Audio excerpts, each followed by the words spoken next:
Zivis, jūsu prognoze nedēļai no 11. līdz 17. martam. Nedēļas sākumā 4 monētas.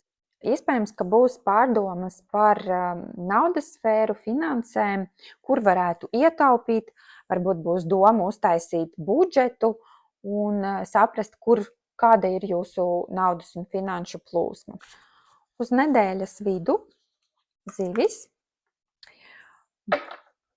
9 zižļi uz šāda te kārta. Iespējams, ka būs kaut kāds nogurums sakrājies, būs tāda sajūta, es esmu jau noguris, kad varēs atpūsties.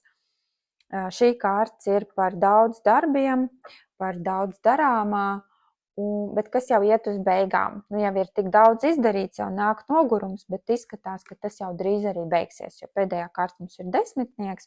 Šis jau ir gan drīz jau viss lielie darbu kalni būs apdarīti un varēs atpūsties. Nedēļas otrā puse un nedēļas nogale, kāda jums būs 7 monētas.